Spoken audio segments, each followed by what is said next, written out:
ষড়যন্ত্রের হাত থেকে সরকারকে, বাংলাদেশের ভাবমূর্তিকে রক্ষা করেছি আমি। থেকে আজ পর্যন্ত চুপ্পুজে বহুবার এই ধরনের তৎপরতা চালাইছে তা অনেকেই জানে। আমরা তখন সতর্ক করছিলাম, কানে দেয়নি বিএনপি।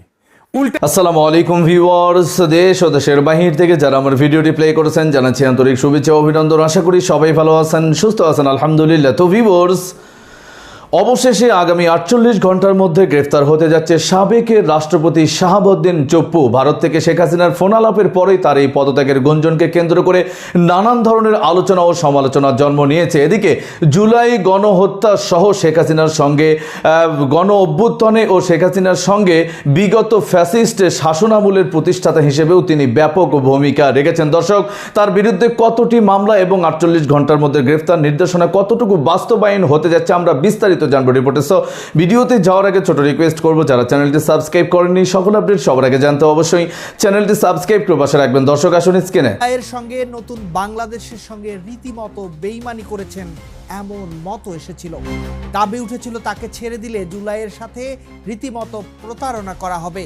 এমনকি যে বিএনপি সরকার আওয়ামী লীগের রাষ্ট্রপতি হওয়া সত্ত্বেও তাকে সম্মানে বহাল রাখলো, সেই তারেক রহমান সরকারের সাথেও গাদ্দারি করেছেন রাষ্ট্রপতি, এমন কথা উঠেছিল।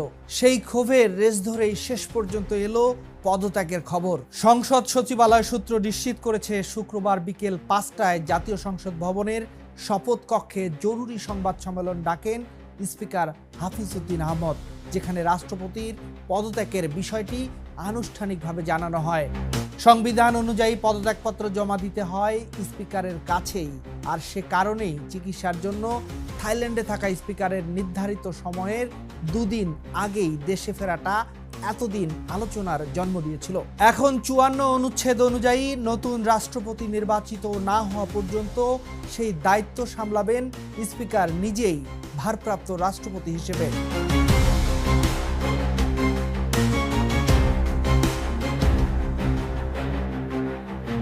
তবে পদত্যাগের একদিন আগেও রাষ্ট্রপতি নিজে বিষয়টি নিয়ে স্পষ্ট কিছু বলেননি। বৃহস্পতিবার সন্ধ্যায় এক জাতীয় দৈনিককে ফোনে দেওয়া প্রায় 2 মিনিটের সাক্ষাৎকারে পদত্যাগ করছেন কিনা এমন প্রশ্নের জবাবে তিনি সংক্ষেপে বলেন, দেখতে পাবেন।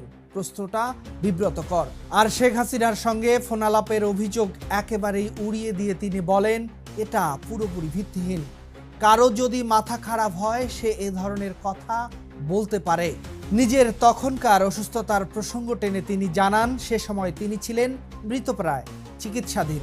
শেষ পর্যন্ত অবশ্য অসুস্থতার কারণ দেখিয়ে তিনি বিদায় নিলেন বলে সংশ্লিষ্ট সূত্রগুলোর ভাষ্য। এদিকে পদত্যাগের খবর ছড়িয়ে পড়ার পর মোহাম্মদ শাহাবুদ্দিন গণমাধ্যমকে বলেন, এটা তো সর্বজন বিদিত, আমার মুখ থেকে শুনে কি লাভ, I am sick, so it is done. পদত্যাগপত্রে স্বাক্ষর করা হয়ে গেছে কিনা জানতে চাইলে তিনি বলেন, বলে দিয়েছি, বুঝে নেন। পদত্যাগের কারণ জানতে চাইলে তিনি বলেন, আমি বিভিন্ন জটিল রোগে আক্রান্ত, তবে এ বিষয়ে এই মুহূর্তে আর তেমন কিছু বলার নেই বলে জানান তিনি। এদিকে পদত্যাগপত্রে বাংলাদেশের সদ্য বিদায়ী এই রাষ্ট্রপতি লিখেন, আমি গুরুতর অসুস্থ, হৃদরোগ, উচ্চ রক্তচাপ, ডায়াবেটিস ও কিডনি জটিলতায় ভুগছি। আমার হৃদযন্ত্রে বাইপাস সার্জারি হয়েছে। ইদানিং স্বাস্থ্য পরীক্ষায় অটোনমিক নিউরোপ্যাথি রোগ শনাক্ত হয়েছে। এই রোগের কারণে আমি মাঝে মাঝে ক্ষণিক অচেতন হয়ে যাই।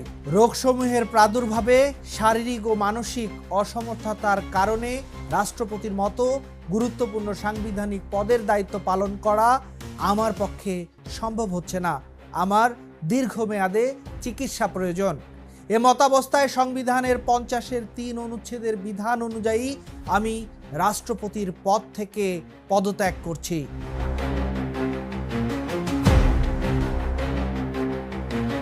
এবার আসল প্রশ্নে ফেরা যাক, গ্রেপ্তার কি হতে পারেন শাহাবুদ্দিন চুপ্পু?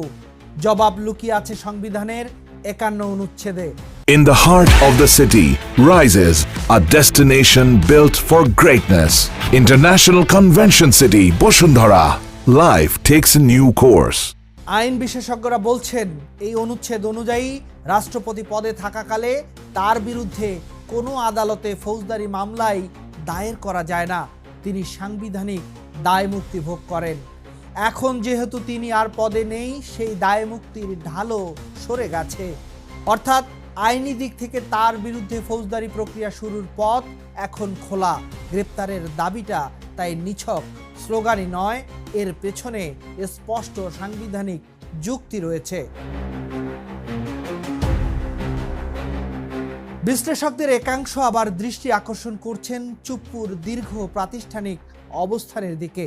2011 থেকে 16 সাল পর্যন্ত তিনি দুদক কমিশনার ছিলেন। 2020 সালে আওয়ামী লীগের উপদেষ্টা পরিষদের সদস্য হন। 2023 সালে দলটির মনোনয়নেই রাষ্ট্রপতি নির্বাচিত হন। 2024 সালের 5 আগস্টের পট পরিবর্তনের পরও তিনি পদে থেকে যান। এমনকি নির্বাচিত সরকারের আমলেও এতদিন বহাল ছিলেন। এই সময়ে ব্যাংক খাতেও তার সংশ্লিষ্টতা নিয়ে প্রশ্ন উঠেছে। বিতর্কিত এক ব্যবসায়ী গোষ্ঠীর নিয়ন্ত্রণাধীন একটি ব্যাংকের পরিচালনা পর্ষদের ভাইস চেয়ারম্যান এবং আরেকটি ব্যাংকের উপদেষ্টা হিসেবেও তিনি দায়িত্ব পালন করেছেন। এমন সময়ে যখন ব্যাংক খাতে বড় ধরনের অনিয়মের অভিযোগ উঠেছিল, বিশ্লেষকদের ভাষায় ক্ষমতার এতগুলো ভিন্ন অধ্যায়ে একই ব্যক্তির টিকে যাওয়াটা প্রশ্ন তোলে, সর্বোচ্চ পদে বসে তিনি ঠিক কার স্বার্থ রক্ষা করেছেন। গ্রেপ্তারের দাবিটা কিন্তু কেবল একটি দল থেকে আসছে না। বিরোধী দলীয় চিফ হুইপ সংসদ সদস্য নাহিদ ইসলামের দাবি ছিল, ফ্যাসিবাদের দোসর চুপ্পু পদত্যাগ করলেই হবে না, পদত্যাগের পরে তাকে গ্রেপ্তার করতে হবে। কারণ গণহত্যায় তার সমর্থন রয়েছে, দুর্নীতিতে তার স্পষ্ট প্রমাণ রয়েছে। নাহিদ ছাড়াও বাংলাদেশ খেলাফত যুব মজলিস পৃথক বিবৃতিতে জুলাই গণহত্যার দায়ে চুপ্পুর গ্রেপ্তার দাবি করেছে। জুলাই জনতার ব্যানারে ছাত্র জনতা টিএসসিতে অনশনেও বসেছিল। 2024 সালের জুলাই অভ্যুত্থানে হাজারের বেশি মানুষ প্রাণ দিয়েছেন, হাজার হাজার মানুষ পঙ্গুত্ব। দর্শক, স্ক্রিনে আমরা সে সম্পর্কে বিস্তারিত জানলাম। এই বিষয়ে আপনাদের মতামত কমেন্টে জানাবেন। কেউ ভিডিওটি স্কিপটি করবেন না। অনেক গোপন তথ্য সূত্রে জানা যাচ্ছে রাষ্ট্রপতি শাহাবুদ্দিন চুপ্পু পদত্যাগের 15 দিনের মধ্যে দেশ ত্যাগ করে অন্য কোনো দেশে তিনি পালানোর পায় তারা করছেন, যা ভারতের সহায়তায় বাংলাদেশ সরকার এটা করতে যাচ্ছেন। তবে বাংলার জনতা কি রুখে দিতে পারবে? জেলে দেখতে পারবে কি রাষ্ট্রপতি শাহাবুদ্দিন চুপ্পুকে? বিস্তারিত জানবো রিপোর্টে। চুপ্পু রিজাইন করছে, আলহামদুলিল্লাহ। কিন্তু একটা কথা কই, আজকে এই যে চুপ্পু পদত্যাগ করলো, সে তো হাসিনা পলানোর পর 2 বছর ধরে ওই চেয়ারে বসেছিল। একদিন না, 2 দিন না, দুইটা বছর। জুলাইয়ের পর গোটা দেশ চাইছে সে যাক, যায় নাই। কেন যায় নাই? কারণ তারে কেউ ধরে রাখছিল। একটা হাত ওই চেয়ারের নিচে ছিল, ওর মাথার উপরে ছিল ছাতা হইয়া। আজকে চুপ্পু নাই, কিন্তু হাতটা এবং ছাতাটা আছে, ওই জায়গাতেই বসা। আজকের এপিসোড চুপ্পুকে নিয়ে না, চুপ্পুর পদত্যাগ পত্রে যা লেখা নাই, আজকের এপিসোড সেটা নিয়ে। আসেন আল্লাহর নামে শুরু করি। হাসিনার গু একদিন আমরা মাথায় নিয়ে ঘুরেছি, ঘুরতে আমাদের বাধ্য করা হয়েছে। চুপ্পুকে সরানো যায় নাই। কার কারণে? বিএনপির কারণে। এটা কোনো গোপন কথা না, এটা আমি বহুবার বলছি, আর আজকে আবার বলতেছি। এখন বিবিসি কইতেছে বিএনপিতে স্বস্তি ফিরছে। বাহ! তো অস্বস্তিটা বিএনপি নিজে ইচ্ছা করে তো রেখে দিছিল। নিজের পায়ে নিজে কুড়াল মাইরা 2 বছর ধরে কুড়াল সরায় কইতেছে, আহ কি শান্তি। চুপ্পু থাকাতে কি মহা উপকারটা হয়েছে বিএনপির? বিএনপি কইতে পারবে? পারবে না, আমি শিওর। আমার বগুড়া একটা প্রবাদ আছে, সেই নিকাই বসলো, কালিয়ানা জ্ঞান জ্ঞান করলো। বিএনপি সেই চুপ্পুরাই সরাইলো, কালিয়ানা জ্ঞান জ্ঞান করে আর কি। আমরা কি চাইছিলাম? আমরা তো খালেদা জিয়াকে প্রেসিডেন্ট বানাতে চাইছিলাম। আমি একটা এপিসোডও করছিলাম, উনি বঙ্গভবনে থাকলে ওইভাবে ইনফেকশনটা হয়তো হইতো না। আমরা প্রেসিডেন্ট হইলে উনারা ভালো টেক কেয়ার করতে পারতাম। আমি তারেক রহমানকে সরাসরি জিজ্ঞাসিলাম, কেন চুপ্পুরে রাখতে চান? উনি কইছিলেন উনার মনে হয় চুপ্পুকে সরাইলে উনার দেশে ফেরাটা বাধাগ্রস্ত। আমারও কইছিল, আপনিও তো দেশে ফিরতে চান, আপনার দেশে ফেরাটা বাধাগ্রস্ত। আমার তো এখনো বাধাগ্রস্ত আছে। এখন হিসাবটা মিলান, তারেক রহমান দেশে আসছে 7 মাস হয়ে গেল, উনার দল সরকারে, উনি প্রধানমন্ত্রী, তারপরে চুপ্পু বহাল তবিয়তে বসা ছিল। আর এখন খেপে কান? এখন খেপছে কারণ চুপ্পু কাটাল রানীর সাথে কথা কইছে বলে। বিএনপির ধারণা ছিল চুপ্পু কাটাল রানীর সাথে কথা বলে না, সে হাসিনাকে ফিরে আনার কোনো সিস্টেম করে না, আজিব বাত। কিন্তু চুপ্পুরে কেন রাখার জন্য মরিয়া হয়েছিল বিএনপি? আসেন সেই গল্পটা এটা শুনে দেখি। আমরা যখন সুপুরে সরানোর জন্য চাপ দিতেছি, ওয়াকার তখন বুঝে ফেলছে এর পরের চাপটা ওর উপরে আসবে। সে তখন করলো কি, দুই দিকে দুই কথা কইল। একটা কথা আগে কয়ে রাখি, এখন যা কইতেছি এটা ওয়াকারের হুবহু কথা না, এটা আমার ভাষার সারমর্ম আর কি। বার্তাটা সে কোন দিকে কি দিছিল সেটা কইতেছি। বিএনপির এসে বোঝাইলো সুপুরে সরাইতে চায় ওরা যেন ইউনূসের শাসন লম্বা হয়। আপনারা কিন্তু ক্ষমতা আসতে পারবেন না, দেখতেছেন না যত দিন যাইতেছে আপনাদের বদনাম হইতেছে, বদনাম বাড়তেছে। ইলেকশন যত দেরি হবে আপনাদের তত কলে খবর আছে। আর জামাতকে যে বুঝাইলো আপনারা এত তাড়াতাড়ি নির্বাচন চান না হুজুর, যত দেরিতে হয় ততই ভালো। আর ইমেজটা ধরে রাখেন আপনাদের সৎ মানুষের দল হিসাবে। ইলেকশনের আগে মাফিয়াদের টাকা পয়সা আসবে, অনেকে নিয়ে আসবে, কিন্তু ওইসব নেবেন না। হ্যাঁ, আল্লাহর বাস্তে আন্ডারওয়ার্ল্ডে যে সমস্ত কানেকশন আছে না, ওই যে সাজ্জাদ শিবিরের নাসির টাসির এগুলো আছে না চট্টগ্রামে, ওগুলা রাখবেন না গলে। আর অমুক তমুকের নামে বহুত বদনাম, ওদের নমিনেশন দিয়েন না। মানে বুঝছেন খেলাটা? বিএনপি কয় আগে ইলেকশন নেন, আর জামাতে কয় ইলেকশন পিছান। পুরো ইলেকশনটা ওয়াকার এইভাবে খেলে দিছে।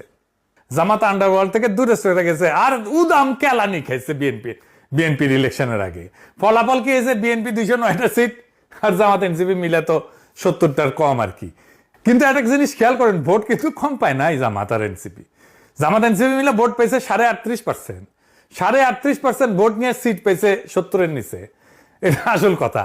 ইলেকশনের আগে যে হাইপটা উঠছিল জামাত এনসিপির, ওরকম হাইপ তোলা অবিশ্বাস্য। ভোটও পাইছে, কিন্তু ভোটটা আসনে কনভার্ট হয় নাই।